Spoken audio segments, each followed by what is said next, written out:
Now, President Uhuru Kenyatta has rekindled historical bilateral ties with the tiny Caribbean island of Barbados. Now, President Kenyatta, Barbadian Prime Minister Uhuru Kenyatta and their respective delegations agreed to increase economic engagements in both countries.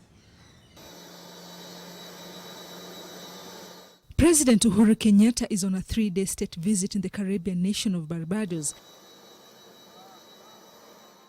President Kenyatta arrived in Bridgetown on Thursday afternoon in an official visit of the Caribbean countries in line with his Pan-African credentials and commitment. The head of state and Barbados Prime Minister Uhuru Kenyatta agreed that increased economic engagement will form the foundation for rekindling the two countries' historical bilateral ties.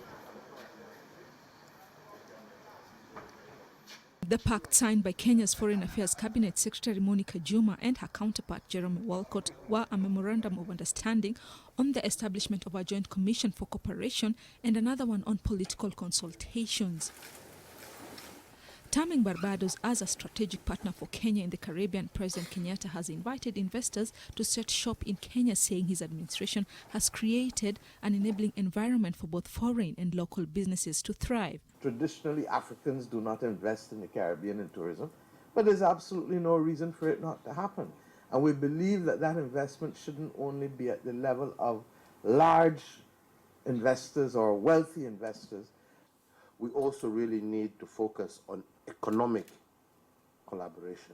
How do we get our business people to cross-invest? How do we get our business people to do more trade with one another? Because if we were to succeed in that, we have actually succeeded in joining our two regions at the hip.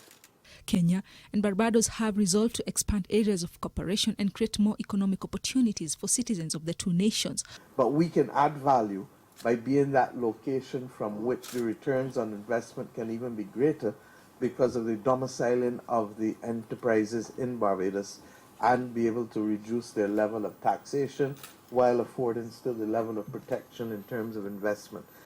We want to lead our respective regions from the front. We want to be the pioneers. We want to give the political will that is necessary, that will ensure that we bring our people closer together. And with that regard, my sister here, I have a good champion. A champion who believes that this is indeed the time for Africa and her diaspora.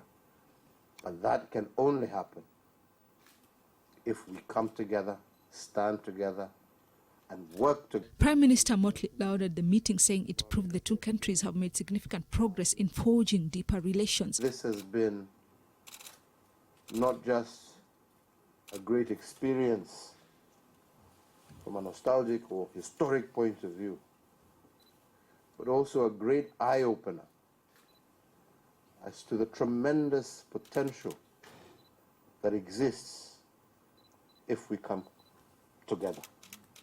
First Lady Margaret Kenyatta, Foreign Affairs Cabinet Secretary Monica Juma, and other members of the President's delegation attended the reception held at the Government House in Barbadian capital Bridgetown.